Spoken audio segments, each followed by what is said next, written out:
Oi, bom dia. Me chamo Laís Cruz Barros e atualmente sou graduanda do curso de Tecnologia da UFPB, Universidade Federal do Paraíba. E esse trabalho é uma proposta do professor Dr. Luiz César Rodrigues, que é fazer uma videoaula sobre um determinado assunto para a matéria de Princípios de Química Orgânica 2. Nesse vídeo, os temas que são abordados são os efeitos dos substituintes na reatividade, na orientação e no PKA.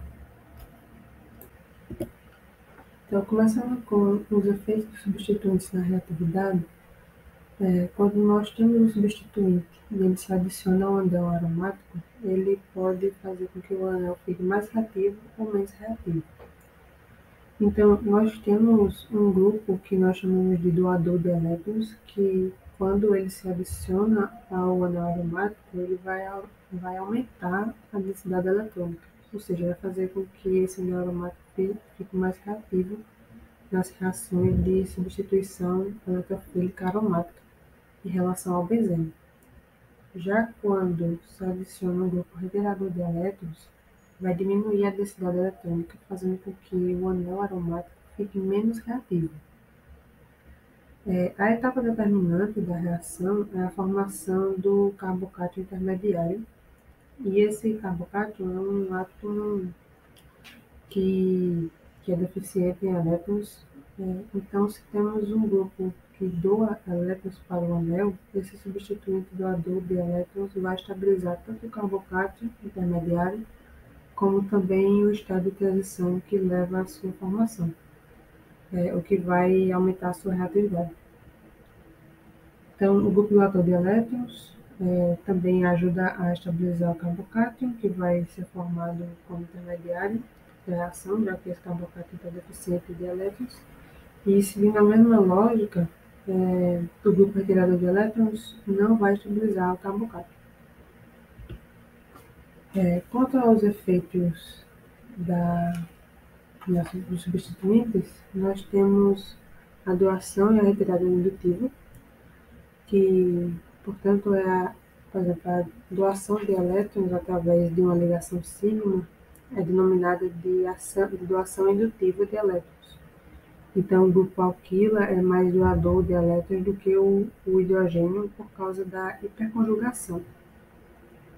Nesse exemplo que nós temos aqui, do lado esquerdo, aqui nós temos um grupo alquil, que é um doador de elétrons por efeito indutivo. Então, ele vai aumentar a reatividade do anel.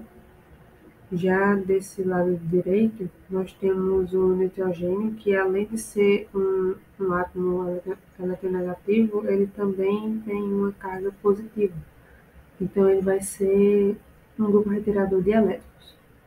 Uma observação é que sempre que tiver um grupo ligado ao anel com uma carga positiva, ele sempre vai ser um grupo retirador de elétrons. Portanto, a retirada de elétrons através de uma ligação sigma é chamada de retirada indutiva de elétrons, e nesse caso o grupo NH3+, é mais eletronegativo que o hidrogênio, por isso que ele é um grupo retirador de elétrons. Nós também podemos ter a doação e a retirada de elétrons por ressonância. No exemplo dado anteriormente, nem o NH3+, nem o CH3 podiam fazer ressonância, mas se tivermos substituintes com pares de elétrons não ligantes, eles podem doar elétrons por ressonância, que geralmente é mais eficiente do que a doação por efeito indutivo. E também, se o grupo tiver ligação π no átomo, que está ligado diretamente ao anel, esse grupo pode retirar elétrons por ressonância. Nesse exemplo que temos aqui, do metoxibenzeno, nós temos a doação de elétrons por ressonância, com todos os contribuintes de ressonância da reação. Outros substituintes, como NH2, OH, OR e o Cl, o cloro, são compostos por átomos com pares de elétrons não ligantes. Então, também podem doar elétrons por ressonância, mas tem um porém. Esses átomos, o nitrogênio, o oxigênio e o halogênio, nesse caso o cloro, são bastante eletronegativos. Então, principalmente esses dois primeiros, o nitrogênio e o oxigênio, também podem retirar elétrons indutivamente. Portanto, o efeito doador de elétrons é mais eficiente que o efeito retirador de elétrons. Já no caso do halogênio, é a mesma situação, mas eles vão gerar contribuintes de ressonância muito pouco estáveis. Portanto, no caso dos halogênios, principalmente do cloro e do brômio, o efeito retirador indutivo é mais forte, mesmo eles podendo doar elétrons para ressonância. A retirada de elétrons para ressonância ocorre quando os elétrons do anel estão deslocalizados em direção ao substituinte. Nesse exemplo aqui, nós temos o grupo nitro ligado ao anel e o nitrogênio tem uma carga positiva e ele é eletronegativo, sendo assim um retirador de elétrons indutivo. E como tem essa ligação π, ela pode participar da ressonância retirando elétrons. E o grupo nitro é um dos grupos retiradores de elétrons mais fortes. Outros substituintes que fazem isso também são o C-O, o CN e o NO2, quando ligados diretamente ao anel.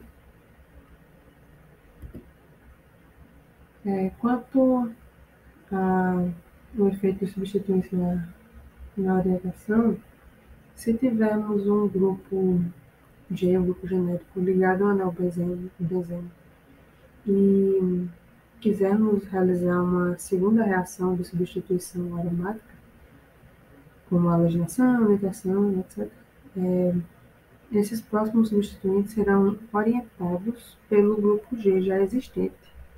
Isso significa que o grupo G já ligado vai influenciar na reatividade e na reatividade, velocidade da reação e na direção em que o próximo grupo substituinte irá se ligar ao anel do ciclo de ataque.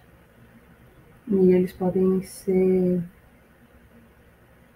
vão ser orientados nessas posições, ortometopara.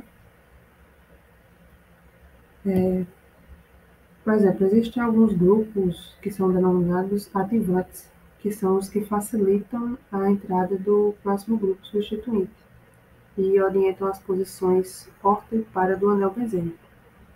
Já outros grupos, chamados de desativantes, vão dificultar a nova reação, dificultar a entrada do próximo grupo substituinte e orientam esse grupo para a posição meta, como pode ser visto aqui no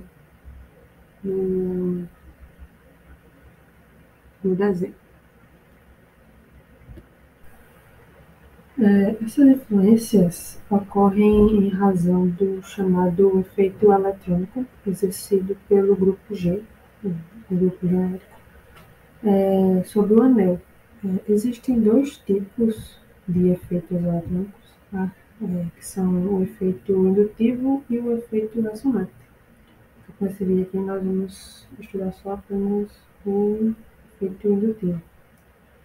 Esse efeito indutivo ocorre quando há atração ou repulsão de pares eletrônicos decorrente da diferença de eletronegatividade entre os átomos que formam uma ligação sigma. Assim, se o grupo G for um elétron doador, isto é, se tiver uma tendência a doar elétrons para um anel benzênico, isso vai favorecer a ocorrência da reação de substituição seguinte. Isso ocorre porque o grupo que vai atacar, digamos assim, o anel é um elétron, o que significa que são íons positivos ou alguma outra espécie deficiente de elétrons com uma carga parcial positiva grande. E a sua preferência é atacar regiões negativas com excesso de elétrons. Como eu já disse antes, o anel benzênico tem, para nessa situação, uma alta densidade eletrônica, o que torna a reação mais fácil de ocorrer. Portanto, nesse caso, o grupo dirigente vai atuar como um ativante ou orto para dirigente. Como vocês podem ver aqui do lado esquerdo, nesse desenho, é uma representação do grupo genérico eletrondoador. Alguns exemplos de grupos eletrondoadores são o metil ou qualquer outro grupo alquila.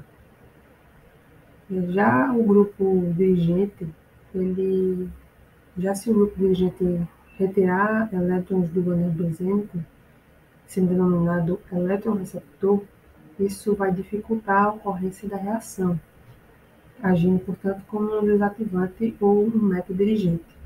Isso acontece pelo mesmo motivo explicado para o caso anterior. Sendo um anel benzênico, fica com a menor densidade eletrônica que dificulta o ataque do elétron. Desse lado direito tem a representação de um grupo genérico eletroreceptor.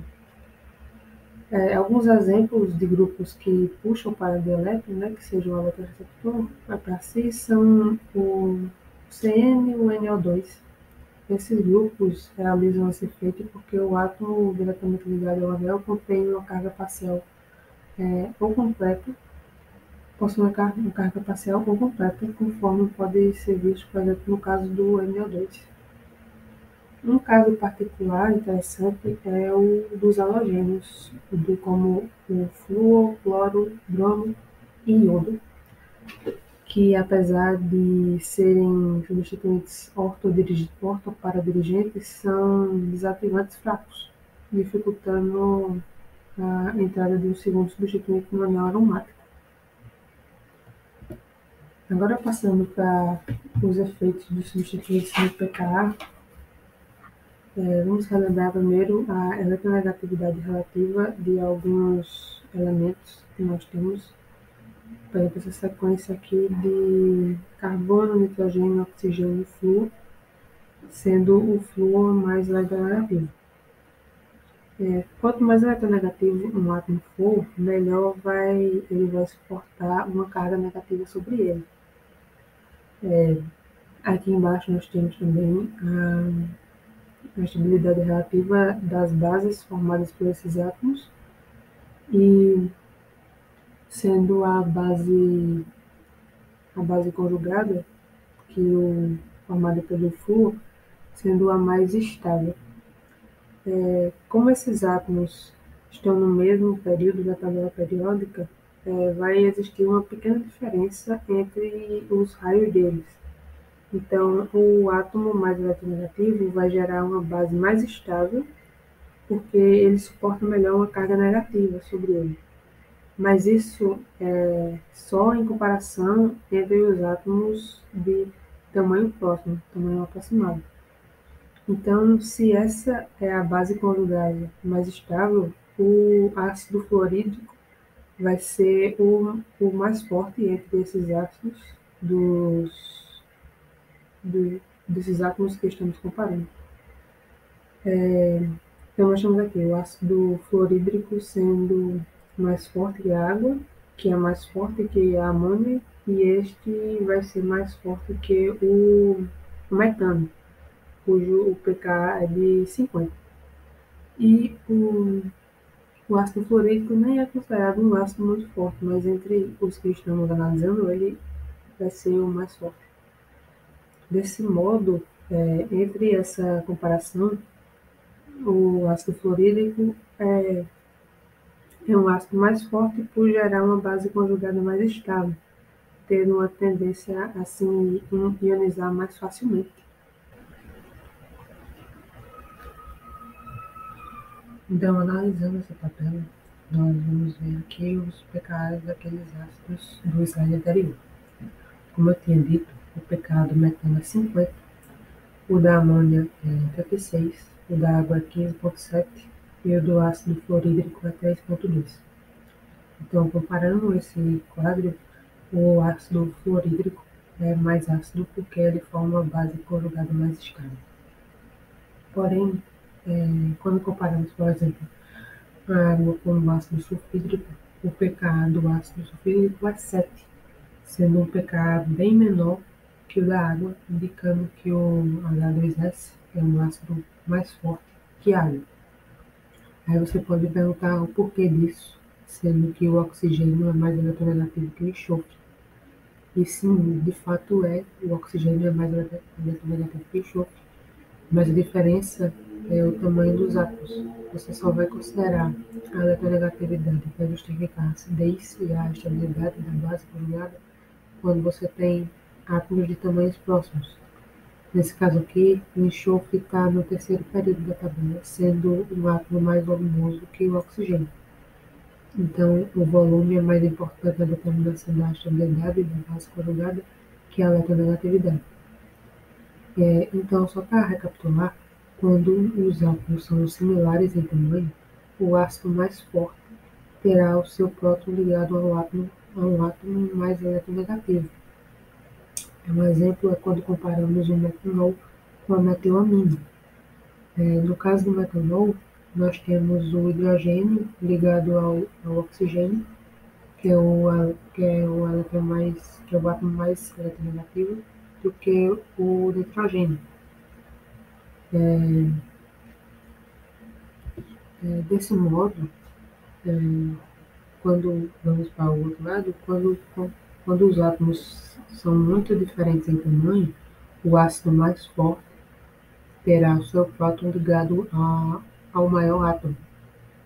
Então, comparando novamente as eletronegatividades dessa série, o flúor é mais eletronegativo que o iodo, mas o iodo é mais volumoso.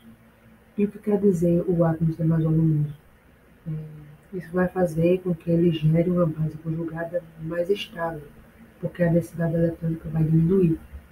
Então, olhando aqui nessa segunda fileira, todos eles têm uma carga negativa, mas como o flúor tem um tamanho menor, então essa carga vai se localizar em uma região pequena, o que faz aumentar a densidade eletrônica.